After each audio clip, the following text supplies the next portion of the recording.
छात्राएं 12वीं पास के बाद से ही कैसे यूपीएससी की तैयारी करें, इसको लेकर आवाज़े ख्वातीन ने जीनत महल स्कूल में करियर काउंसलिंग कार्यक्रम का आयोजन किया। आयोजन के मौके पर मुख्य अतिथि के रूप में हौज काजी थाने के एसएचओ अभिनेंद्र सिंह मौजूद थे। आवाज़े ख्वातीन के अनुरोध पर दिल्ली स्थित अभिज्ञान आईएएस अकेडमी की संस्थापक और प्रबंध निदेशक अफरोज़ फातिमा और अकेडमी के आईएएस ट्यूटर मोहम्मद नुमान खान ने छात्राओं को यूपीएससी की तैयारी को लेकर टिप्स दिए। सेना में अधिकारी रह चुके मोहम्मद नुमान खान ने छात्राओं के सवाल के तार्किक जवाब दिए। दिल्ली के लाल कुआं स्थित जीनत महल स्कूल में आयोजित करियर काउंसलिंग कार्यक्रम में आवाज़े ख्वातीन के निदेशक रत्ना शुक्ला आनंद ने छात्राओं से कहा कि मजबूत इरादे के साथ किसी काम को करने का निर्णय लीजिए। कथाकार प्रेमचंद को याद करते हुए निदेशक ने कहा कि दृढ़ संकल्प से दुविधा की बेड़ियां कट जाती हैं। सही दिशा में किया गया निरंतर प्रयास आपको कामयाबी की ऊंचाइयों पर जरूर पहुंचाएगा। ये समझ लें आपको इस उम्र में क्यों करियर काउंसलिंग की जा रही है, सिर्फ इसलिए ताकि आप अपने लक्ष्य को अभी से निर्धारित कर सके।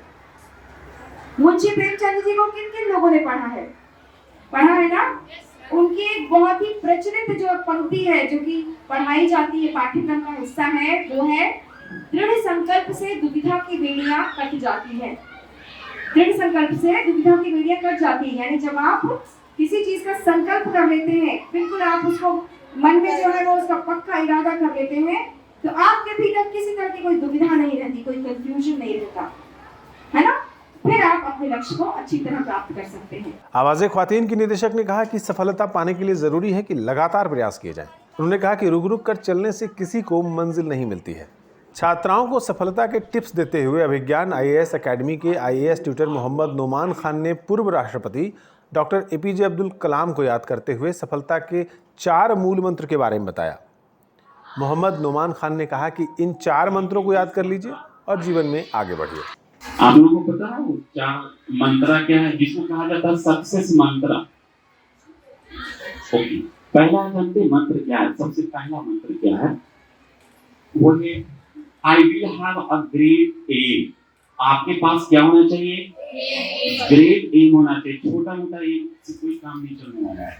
ऐसे तो जिंदगी सारे लोग जीते, इसलिए डॉक्टर एपीजे अब्दुल कलाम कहते थे कि I will have a great aim, हमारे पास एक बड़ा एम होगा।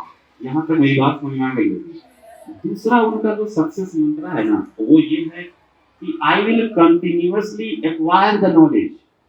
हमें क्या करना है? लगातार नॉलेज को एक्वायर करना है। उस महासागर से, उस सागर से मोतियों को क्या करना है? ये चुनना है, लगातार चुनना है, लगातार। वरना एक मोती चुन करके बैठ जाओगे तो एक से माला बन नहीं करते।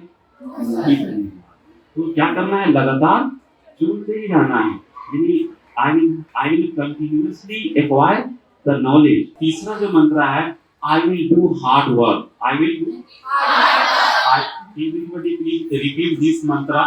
I will do hard work। Very good। I will do और जो लास्ट है ना, वो है persevere। persevere का मतलब होता है निरंतर प्रयास करना, कंटिन्यू, थकना नहीं है। मोहम्मद नुमान खान ने छात्राओं को आईएएस बनने के टिप्स देते हुए कहा कि आपको ग्रेजुएशन के बाद नहीं बल्कि 12वीं के बाद से ही यूपीएससी की तैयारी शुरू करनी होगी। उन्होंने कहा कि यूपीएससी की परीक्षा में सफल होने के लिए उसके लिए आसान हो सकता है जिसने समय पर इसकी तैयारी शुरू कर दी है।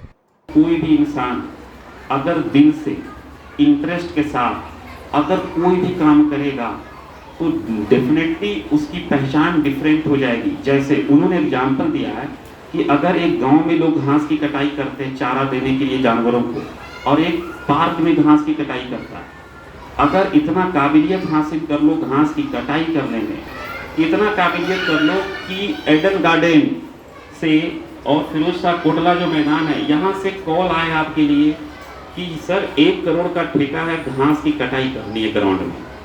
मेरी बात समझ में आ रही है? घास तो गांव में भी लोग काट करते हैं, घास पार्क में भी कटाई हो रही है, दोनों के तरीके में डिफरेंट कितना है। लाइफ यही है, अगर जिस दिन इसी डिफरेंट तरीके से पढ़ना शुरू कर दोगे, लाइफ को, ये मैंने कहा था पहले ही स्टार्ट किया था, लिमिटेड है, लिमिटेड। इसी में कुछ लोग केवल सिंपल घरेलू बन करके रह जाएंगे और कुछ लोग देखना टुमारोज लेडीज बनेंगी।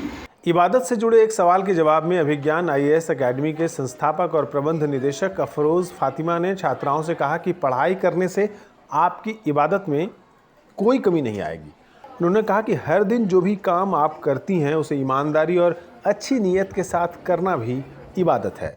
अगर एक आप ईमानदारी से एक आदमी है जो जाता है, रोजी कमाने जाता है और ईमानदारी से कमा कर लाता है और अपनी बीवी बच्चों का खर्चा उठाता है, वो भी इबादत में है। अगर आप जो घर से निकलते हो, यहाँ पर एजुकेशन दे होते हैं, वो दुनिया की है, ये दीन की है, वो भी इबादत का हिस्सा है। अगर आप एक जो प्रोटोकॉल के साथ एक घर में बैठ के तमीज से खाना खाते हो, कि दस्तरखान पे बैठ के खाना है, सबको पूछना है, वो भी एक इबादत है। तो ये मान के चलो कि अगर आप किसी भी लाइफ में किसी भी पोस्ट पे जाते हो या सेट होते हो, तो अगर ईमानदारी से करते हो किसी भी प्रोफेशन को, तो वो भी एक इबादत है। इनकी खिदमत के हाल ठीक है, जो फर्ज इबादत है वो तो है, वो तो फुल टाइम नहीं बताई, अल्लाह ने भी नहीं बताएंगे, लेकिन हाँ बाकी की लाइफ में अगर आप ईमानदारी से जो आपकी ड्यूटीज है इसे आप पूरा करते हो, तो वो भी एक इबादत का हिस्सा है। हौज गाजी थाना के SHO अभिनेंद्र सिंह ने छात्राओं को सफलता के टिप्स देते हुए कहा कि अपने लक्ष्य के प्रति फोकस्ड रहिए। उन्होंने कहा कि भटकने से कुछ हासिल नहीं होगा। ये लाइफ में बढ़ने के लिए आदमी अगर फोकस हो जाए तो कोई भी ऐसा उसका कोई गोल नहीं है कि जिसे वो अचीव नहीं कर सकता, लेकिन फोकस होना चाहिए। अगर आपका माइंड डाइवर्ट हो रहा है, दिमाग यहाँ है और कभी इधर कभी उधर कभी इधर, तो आप फोकस नहीं हो पाएंगे और अपने गोल को नहीं पा सकते। अगर आपको लगता है कि मुझे सिविल सर्विसेज क्लियर करनी है तो आप 100% कर देंगे, लेकिन आपको कंसंट्रेट होना पड़ेगा। आपको अपने गोल पे, आपका एक ही उद्देश्य होना चाहिए कि मेरा ये काम है, मेरी ये स्टडी है, बिल्कुल एकदम आप फोकस हैं, तो मैं कहता हूँ आप 100% बोलेंगे। करियर काउंसलिंग के दौरान छात्राओं को न सिर्फ IAS की तैयारी के बारे में बताया गया, बल्कि ये भी बताया गया कि कोई भी विषय खराब नहीं होता है, किसी भी विषय में मेहनत कर सफल हुआ जा सकता है।